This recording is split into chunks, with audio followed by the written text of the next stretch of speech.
I noticed here Korea, maybe Koreans hated waiting because paliwa. Paliwa. Your move is always fast. So when I go back to the Philippines and I move fast, the Filipinos, my friends will tell me, now you're acting like Korean. Because in Philippines, we are slow. Maybe because of the heat. Because if it's hot and you move fast, the more you sweat. So maybe, but waiting, we really hate it, right? But have you noticed, life here on earth is filled with waiting. We always wait. When you're hungry, you wait for food to be cooked. When, like, for example, for our dear Esther, she's waiting for the love of her life. And when the love of our life comes, we wait for the wedding day. And then after the wedding day, we wait for the firstborn. And even the child, mother, is needed to wait 9 months, right? Before a child is born. So it's like when a woman first found out, when I first found out I was pregnant, I was so excited. But you know, when the 7 month comes, it's becoming heavy. But you cannot wish that, I wish it will come out. No, because you have to wait for the exact time. And then, when the waiting is over, then pain and sorrow, and there comes the baby. And then when the child is born, we are waiting until the child grows. We wait for everything, right? A farmer, when he wants fruits, crops, he plants and you wait. If you want money, you apply for a job and you wait if you are accepted. When you are accepted, you do your job, you wait for the payday. And then after payday, when the payday comes, the money comes and go away easily. And then you wait again. Life here on earth is filled with waiting. But you know, sadly, we still are not used to waiting. We still hate waiting. That's why nowadays, there are many engineers, inventors. They invented, machines. Like if you want to heat your food, just put it in the micro oven and tuk, tuk, tuk, tuk. But still you have to wait. So much waiting. Even as believers of Jesus, when Jesus left in Acts chapter 1, the angels came and gave us a challenge to wait. Wait for what? The first disciples, they were asked to wait for the coming of the Holy Spirit. But we are waiting for another thing, a grand thing. We can find it in Acts 1:11. Let's read. Men of Galilee, they said, why do you stand here looking into the sky? The same Jesus who has been taken from you into heaven will come back in the same way you have seen him go into heaven. So what does it mean? The Jesus who left, he will come back. So what does it mean? You have to wait. He will come back. All the disciples died thousands of years after we are here. Still, it's a promise. And we are still waiting. What do we do when we wait? Sometimes we get tired of waiting. That's why some people, they committed suicide. They got tired of waiting for the answer to their life's question. They got tired of waiting for hope. So they just said, okay, I'll just finish it. But that's wrong.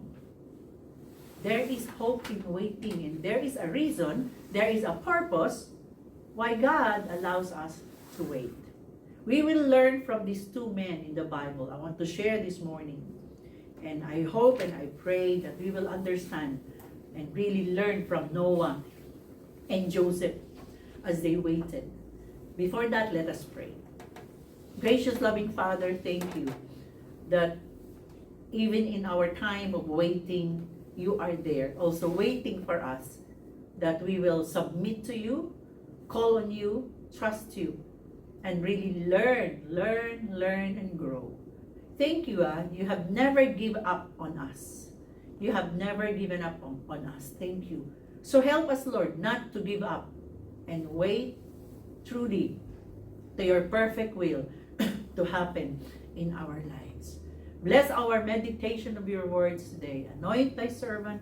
And I pray, God, through the power of your Holy Spirit, help my Korean brothers and sisters and all who would be able to hear this message. Help them understand and catch the message, catch the food that you want them to eat today.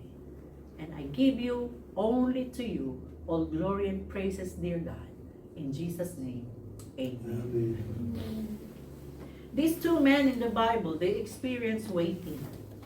And let us learn from them. The first one is Noah. We can read this story in Genesis chapter 8, verses 1 to 5.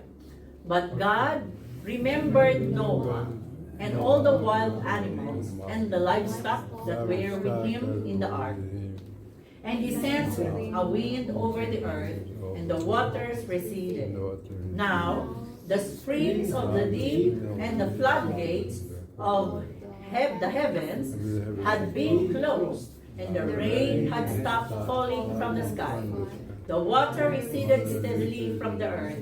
At the end of the 150 days, the water had gone down. And on the 17th day of the 7th month, the ark came to rest on the mountains of Ararat. The waters continued to recede until the 10th month, and on the first day of the 10th month, the tops of the mountains became visible. This is the account.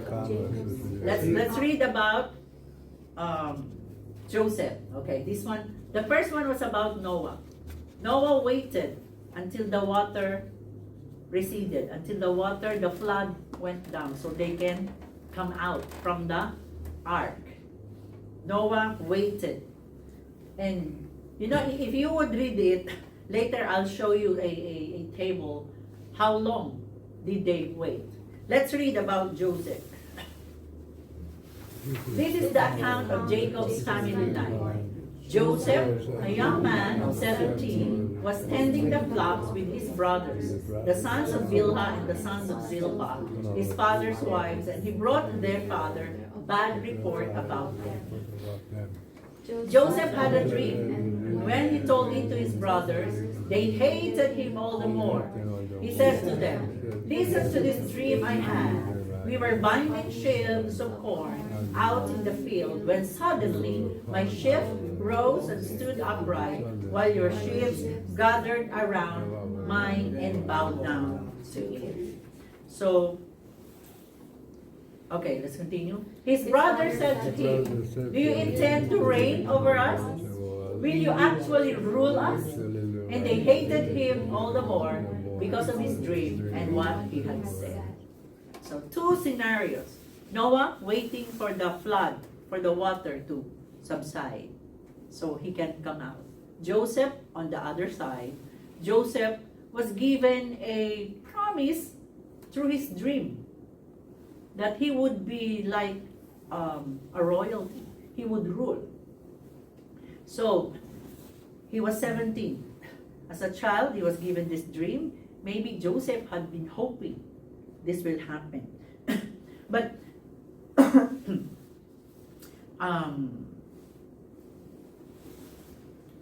let's read. Can you? Okay. Chapter 41 of Genesis 39 to 43. Then Pharaoh said to Joseph, "Since God has made all this known to you, there is no one so discerning and wise as you. You shall be in charge of my palace, and all my people are to submit to your orders. Only with respect to your orders. Only with respect to the throne will I be greater than you. And then, so Pharaoh said to Joseph, I hereby put you in charge of the whole land of Egypt. Then Pharaoh took his signet ring from his finger and put it on Joseph's finger. He dressed him in robes of fine linen and put a gold chain around his neck. He made him ride in a chariot as his second in command. And people shouted before him, make way! Thus he put him in charge of the whole land of Egypt. So Joseph was waiting for this. But let us look. Let us look at Noah and his family. On the day one, Noah's family entered the ark. Okay? Look, for 150 days it rained. And so there was a big flood. On the 150th day, the rain stopped. And then 74 days for the water to be gone. So Noah had to wait inside the ark. 220 days, Noah sees the moon and rectifies his timekeeping. It's like 220 days, he was just there.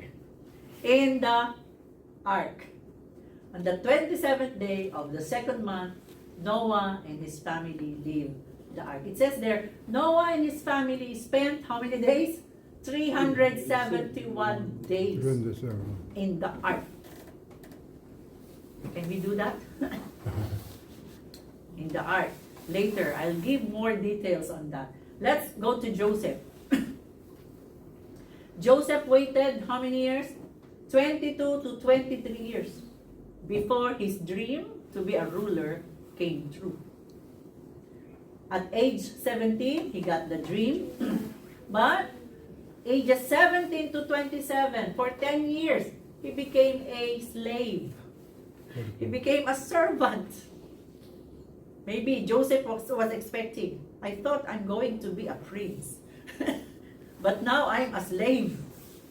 And then, ages 27 to 29, for 2 years, he became a prisoner. I was promised to be a prince, but now I am a prisoner.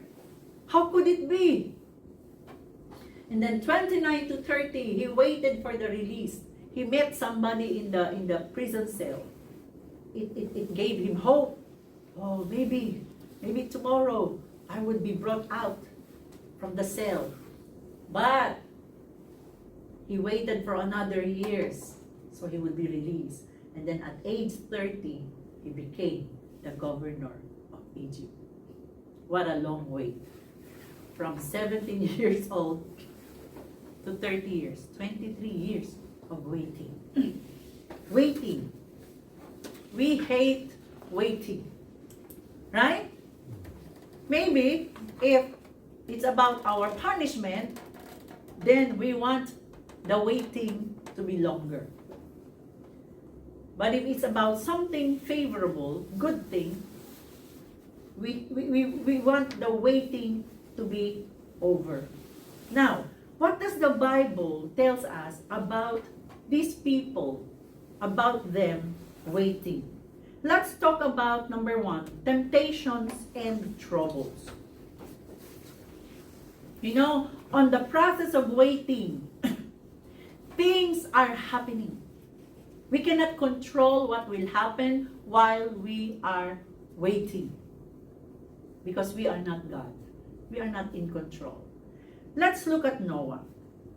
In verse 7, 13 to 16 of Genesis, let's see, while Noah was waiting inside the ark. On that very day, Noah and his sons, Shem, Ham, and Japheth, together with his wife and the wives of his 3 sons, entered the ark.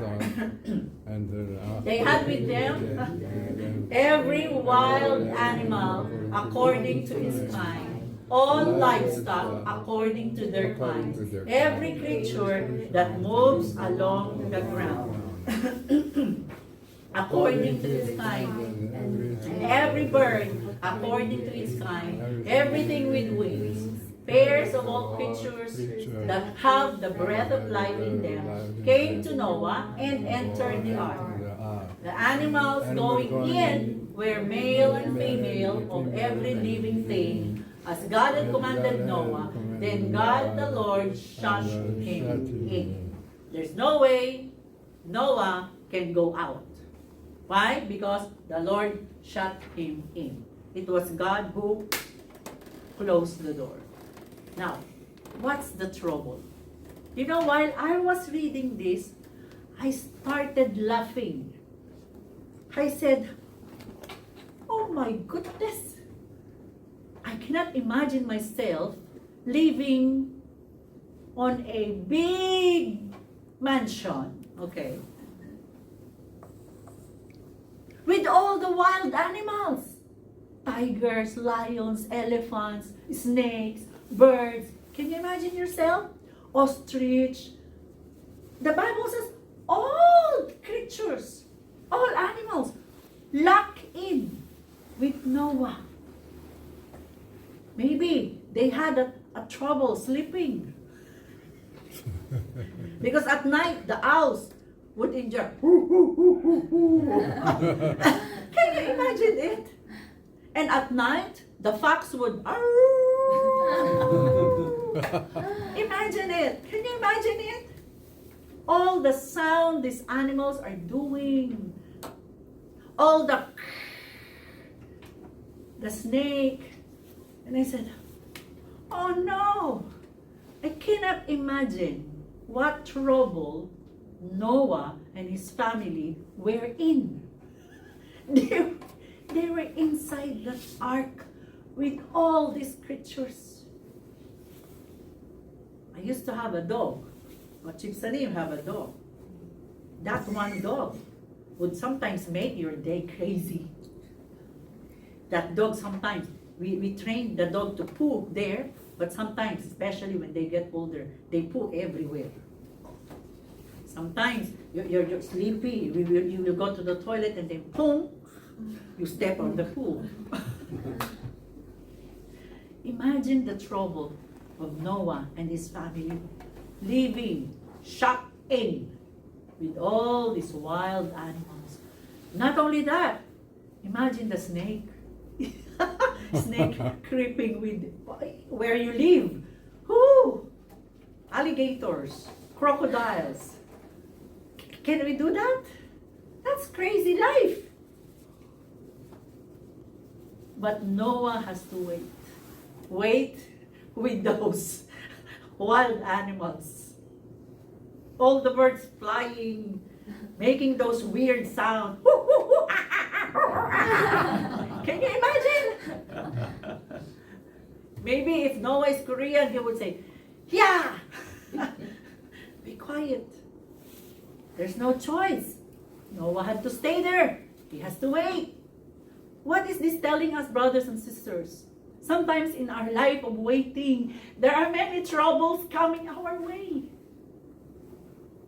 Troubles in the finances, troubles in the family, troubles in our friendship, troubles in the church, troubles in the company, troubles in your business, troubles in your physical body, troubles in your face, trouble with your husband, your children, trouble with your neighbor, trouble with the government, trouble with the weather, all these troubles with us while we are waiting. And what are we waiting? For the coming of Jesus Christ. What do? What is Noah telling us? Trouble is normal. You cannot run away from it. It's just there. It's part of life. It's part of waiting. If we will read the Bible, the disciples, Peter, John, all the apostles, even last night in our Bible study, in the book of Corinthians, Paul said, we are persecuted, but not killed. We were tortured, but we were not crushed. So as a Christian, okay, it is wrong to believe that now I'm a Christian, everything will be okay. No. I'm sorry to tell you, that's not the truth. Jesus did not say, believe in me and your life will be very okay. While we are here on earth, no. As a Christian, our life will also be including troubles. But, on the other side of trouble, hope. That there is something going on. There is something beautiful coming. Amen? What did Noah do? Maybe in spite of all those wild trouble, Noah focused. He focused on what is God doing. God promised in Genesis 6, I will spare you. I will kill all the other living creatures. But you, Noah, I will take care of you. I strongly believe Noah hold on to that. So brothers and sisters, we have trouble while we wait, but hold on to the words of God. Amen? Whatever trouble, whatever pain, just hold on. Tell yourself, God is with me. God loves me. He will not abandon me. I will make it through. Amen? Amen. I will make it through. And Noah made it through. Amen? He just waited for a year and everything was finished. Temptation. Let's look at Joseph. Joseph also had troubles while he was waiting. Okay?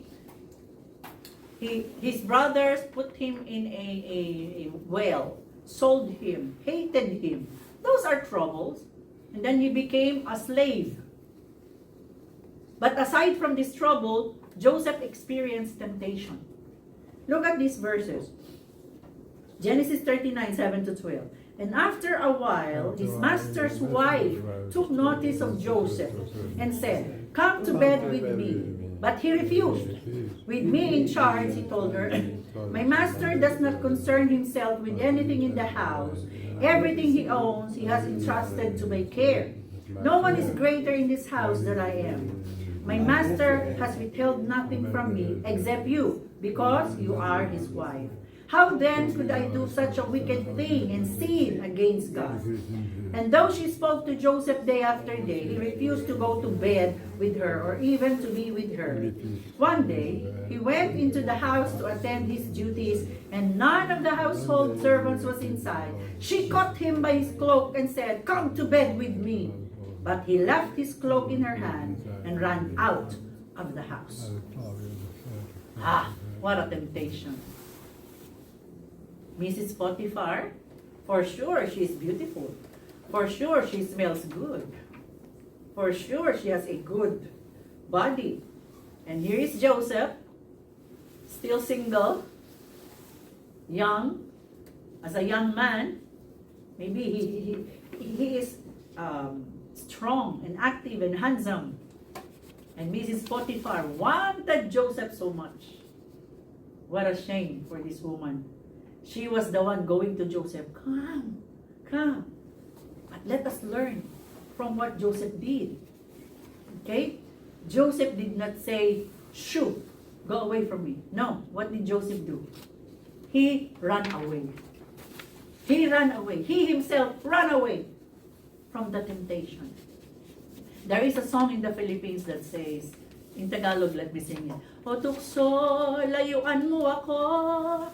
Tukso is temptation. The song says, oh temptations, go away from me. It is wrong. Because temptation will never run away from us. Temptation will always run after us. So what do? We run away. Just Joseph ran away from temptation. We have to run away from the devil. Run away. Run away from those people who will bring you away from God. Run away from the things that will cause you to sin. Run away from the TV show that will give you dirty mind, that will pollute your mind. Run away from the books that will not give you spiritual nourishment. Run away from anything that will turn you from good to evil. Run away. Hold on to God. You know, while we are waiting for Jesus Christ, the devil is actively involved trying to pull us away from the kingdom of God. He will send every temptation. He will use anything. He will use our spouses to make us angry and sin. He will use our children. He will use our friends. He can use our sajanim, our employees. He will use money. He will use beauty. He will use fame. He will use everything just to make us sin against God. Let's remember what Joseph did. He kept on running away. Do not even try to, okay, let me have a taste. Chukum, okay. No, not even chukum of evil. Run away. We need the strength to stay put and patiently endure every hardship along the way, just like Noah. We need the strength to stay away and powerfully say no to every temptation that comes along the way. And remember, God is with us. Amen? Amen. God is with us. The Word of God is our gun. Amen? This is our gun. Our spiritual gun. We don't fight with the gun. We don't fight with the sword. This is our gun. The Word of God. Amen? Amen. So while waiting, we need this. This is our armor. What's this? Weapon. The Word of God is our weapon. Number 2, let's see. What does the Bible tells us about Noah and Joseph? Timing. Waiting includes timing. It is God who sets the time and season. He is God. He is the wisest of them all. And when God says it, He will do it. In Isaiah 60 verse 22 it says, "At the right time, I, the Lord, will make it happen." Have you noticed the first one? He says, at the right time. God always has His own time. He is the boss. He is the time manager. Amen? He is in control. In Ecclesiastes 3:11, He has made everything beautiful in its time. He has also set eternity in the human heart.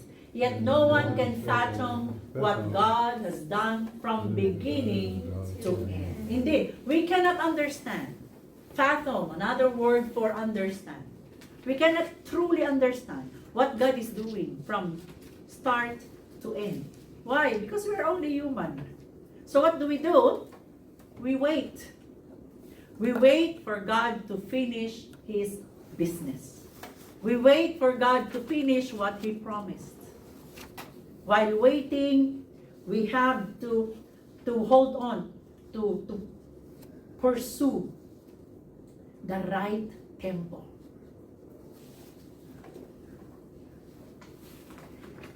For Noah, in Genesis 8, we will read it a little bit fast.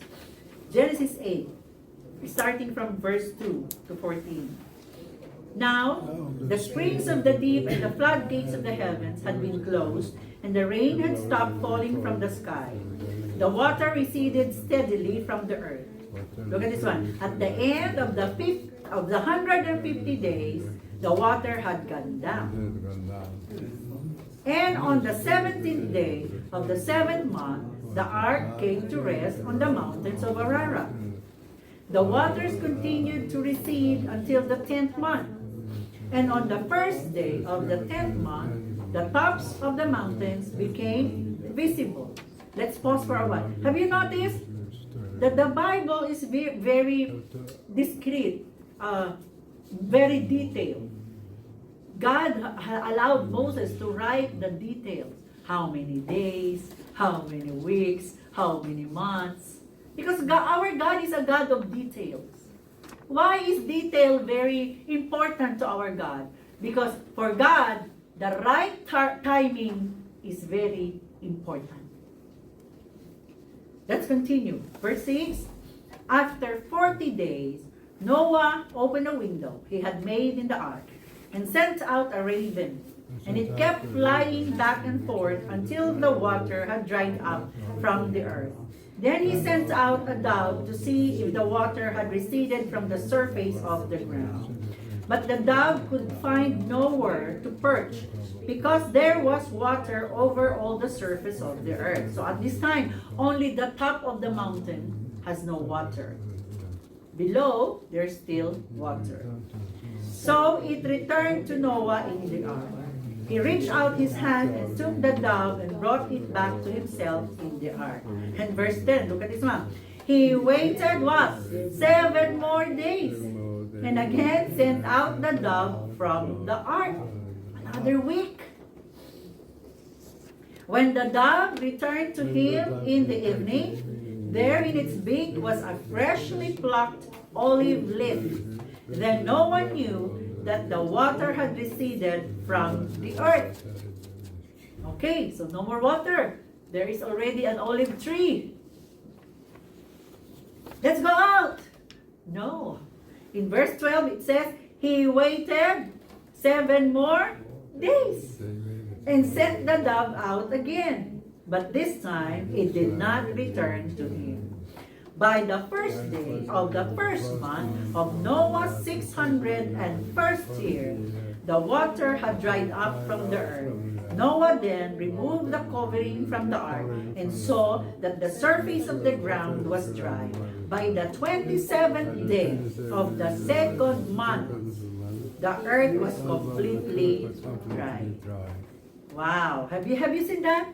Noah had to wait, even if there was no more water. Still, Noah had to wait. Right timing. Do you want your journey to be well and perfect? Wait for the right timing. People will tell me, why did you marry late? Because I got married on my 31st birthday. And I often say, jokingly, because Pastor Manuel came very slow. So I married late. When I was single, or when I was younger, I want to marry this guy, blah, blah, blah, blah. I have that one, this. But after 2 wrong relationships, God taught me to pray this. Lord, I want your will to happen in my life. And then if I met a guy, I would pray, God, I like him. But if you don't like him for me, change my heart. A kind of prayer, a prayer of submission. Why did I learn? What God taught me that prayer? Because God knows in my heart, I want His perfect will for my marriage. And I believe God gave me Pastor Manuel. The purpose, not just for marriage and romance. We know that God brought us together for kingdom purpose. To help build the church of God. So brothers and sisters, it's very important that we wait for God's perfect timing. The earth, it says here, was completely dry. If Noah got out of the ark earlier, maybe they would be walking on the mud. Have you tried walking on the mud? It's difficult. Yeah. You cannot even pull you. When I was a young child, we always have that experience, walking in the mud. We hate it. It's so difficult to walk on a muddy place. But God doesn't want it to happen to Noah. His trouble is so much. 1 year of living with the wild animals is too much.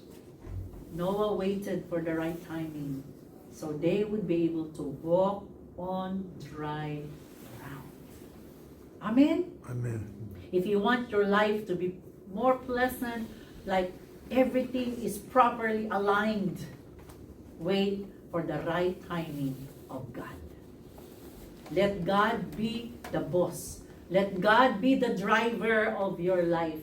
Let God be the pilot of your life. Let God be the captain of your life. Because when God is the captain of our life, He will not trouble us. He will not bring us into trouble. Our God is a good God. Let's look at Joseph. Joseph also waited. Genesis 41, verse 1, and then we will pick up from verse 8 to 16. When 2 full years had passed, Pharaoh had a dream. In the morning his mind was troubled, so he sent for all the magicians and wise men of Egypt. Pharaoh told them his dreams, but no one could interpret them for him. Then the chief cupbearer said to Pharaoh, "Today I am reminded of my shortcomings. Pharaoh was once angry with his servants, and he imprisoned me and the chief baker in the house of the captain of the guard. Each of us had a dream the same night, and each dream had a meaning of its own." Verse 12. Now a young Hebrew was there with us, a servant of the captain of the guard. We told him our dreams, and he interpreted them for us, giving each man the interpretation of his dream. And the things turned out exactly as he interpreted them to us. I was restored to my position, and the other man was impaled. Let's talk about the chief bearer. Joseph told him, when the dream had happened, please remember me. After 3 days, what Joseph said happened. The cupbearer was brought back to his position, but he forgot about Moses. Do you think it's an accident that he forgot Joseph? I don't think so. Because if at the time the cupbearer will tell the king, "Oh king, there is the Hebrew man. He can interpret dreams." Maybe the king of Egypt will tell, "Why? I don't need an interpreter. I have magicians. I don't care." The value is not yet seen. But God made a way in His timing. After 2 years, the king of Egypt dreamed that no one can interpret. And this is the right timing. Right? This is the right timing. The cupbearer said, "Oh, I have a mistake. I forgot the Hebrew guy."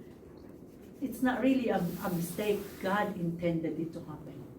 Because it is this time, perfectly this time, that Pharaoh needed Joseph.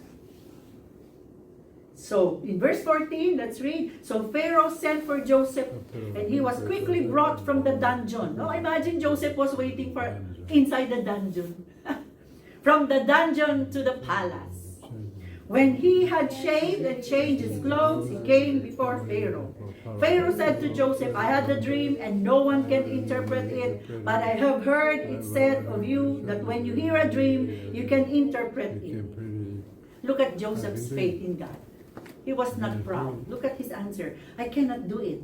Joseph replied to Pharaoh, "But God will give Pharaoh the answer he desired." So what happened?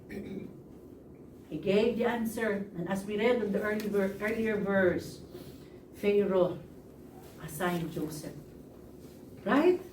Right tempo. Both Noah and Joseph waited patiently for God to work it all out for them. the right tempo, the right season, the right people. Everything in God's perfect timing. And everything went perfectly well for them because they waited for His perfect timing. So brothers and sisters, are you waiting for something? Do not give up. And also, we are waiting for Jesus. Amen? Do not give up. In His right time. Some Christians I will hear, oh, I hope Jesus will come now. And I will ask, why? Because I have so many problems now. Jesus will not come now. Just to solve your problems. But let's keep waiting.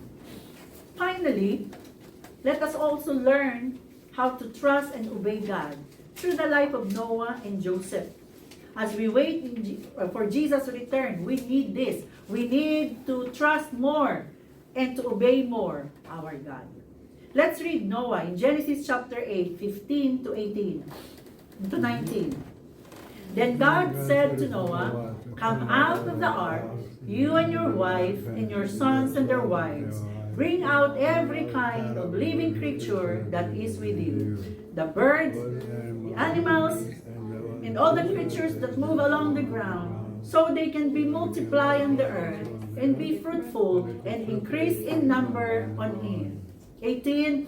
So Noah came out together with his sons and his wife and his sons' wives, all the animals and all the creatures that move along the ground, and all the birds, everything that moves on land, came out of the ark, one kind after another.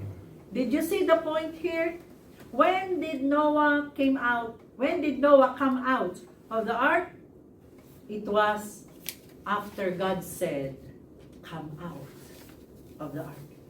See the obedience?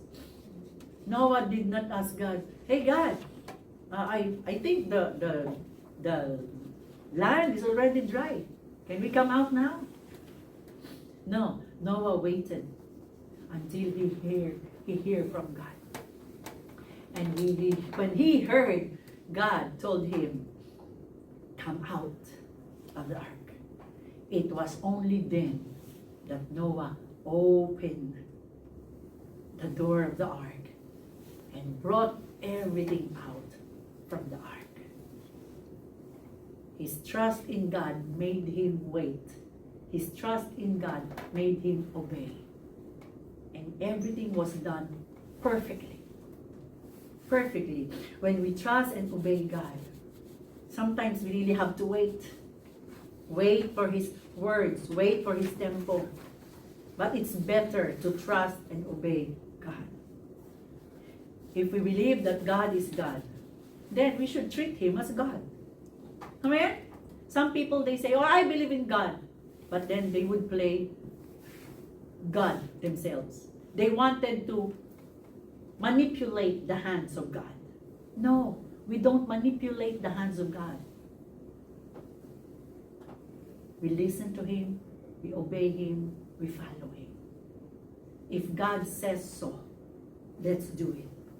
Joseph also, we would learn from Joseph how he trusted God all throughout the 22 years of the difficulties of the hardship before finally he became the governor of Egypt. In Genesis 39, verses 2 and 3 and verse 9 and 20 to 23, we can read.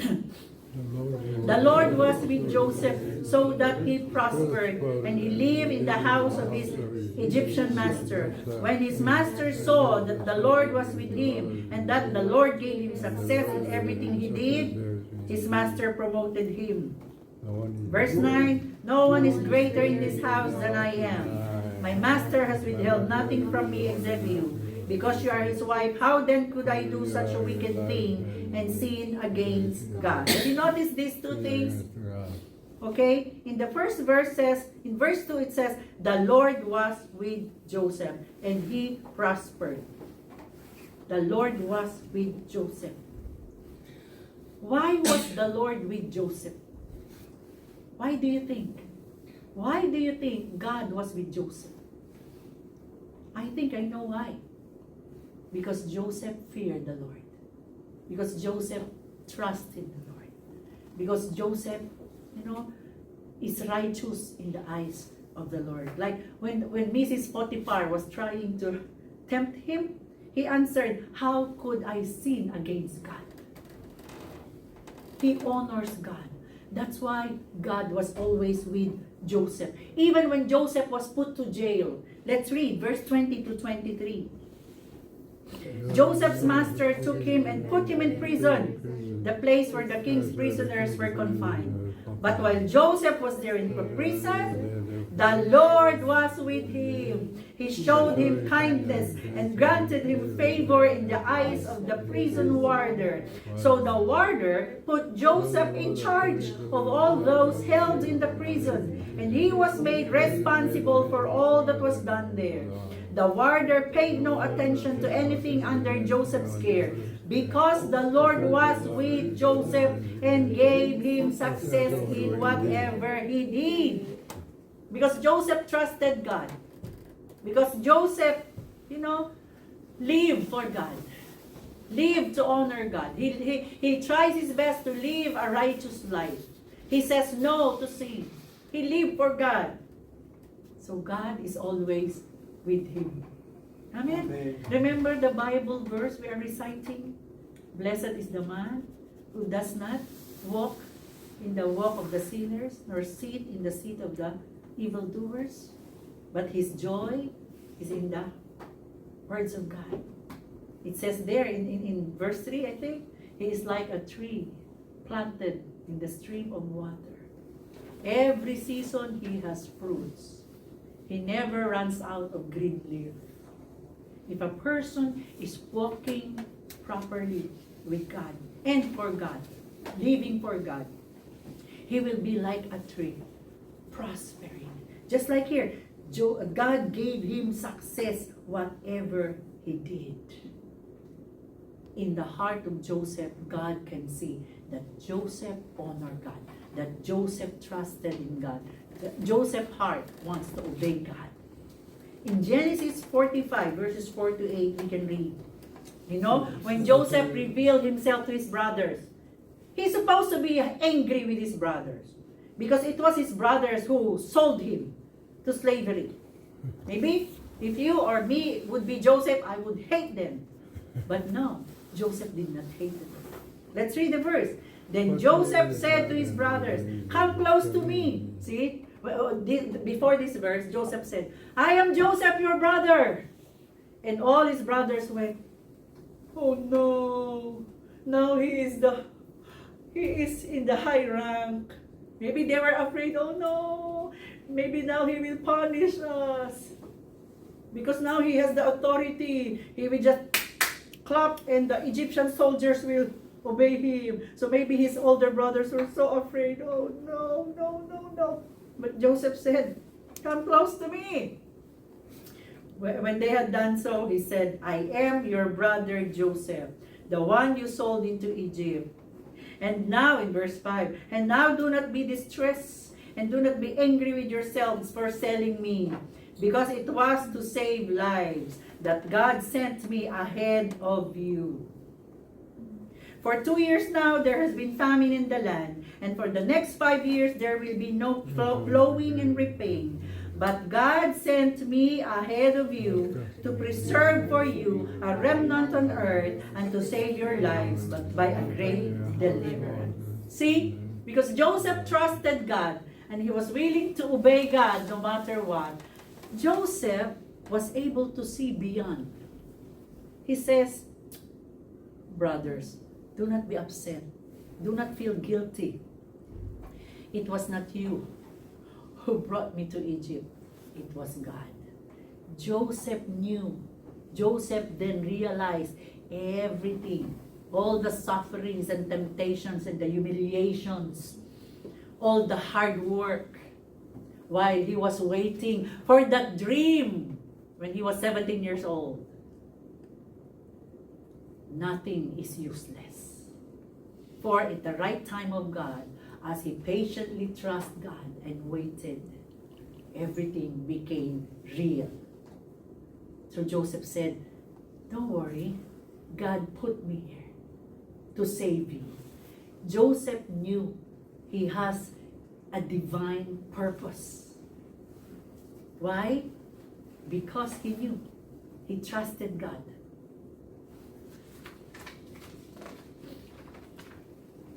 In verse 8, he says, "So then it was not you who sent me here, but God. He made me father to Pharaoh, lord of his entire household, and ruler of all Egypt." What is the application for today's message? In our life's journey here on earth, we are waiting for our final destiny, our eternal life in the kingdom of God. However, this journey is a bit long wait, and we have to pass by different seasons of our lives. Happy, sad, bountiful, lack, healthy, sick, ups and downs along the way. May the lives of Noah and Joseph give us hope and inspiration to keep on. Keep waiting. Amen? Keep trusting God and His Word.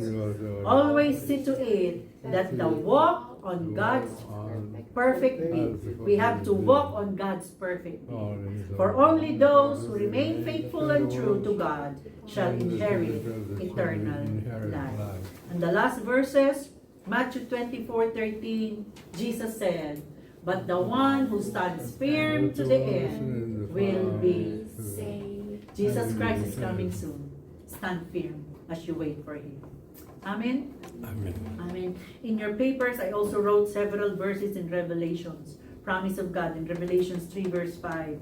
"The one who is victorious will like them be dressed in white. I will never black out the name of that person from the book of life, but will acknowledge the name before my Father and His angels. I am coming soon," said Jesus. "Hold on to what you have, so that no one will take your crown. The one who is victorious I will make a pillar in the temple of my God. Never again will they leave it. I will write on them the name of my God and the name of the city of my God, the New Jerusalem, which is coming down out of heaven from my God. And I will also write on them my new name." And lastly, verse 21 of Revelation 3, "To the one who is victorious, I will give the right to sit with me on my throne, just as I was victorious and sat down with my Father on His throne." May we wait patiently. Wait and, join the beat, the temple of God. Hallelujah. Father, thank you for reminding us. Our life here on earth is filled with so much waiting. Waiting for the process, waiting for the solution, waiting for the result. God, help us as we wait, especially as we wait for the coming of Jesus Christ. Help us to stand firm. Help us to fight over temptation. Live for you. Obey you with all our heart and trust you. And wait, focusing on Jesus Christ. Seal these words in our heart as we go on the rest of this week. This is my prayer in Jesus' name. Amen.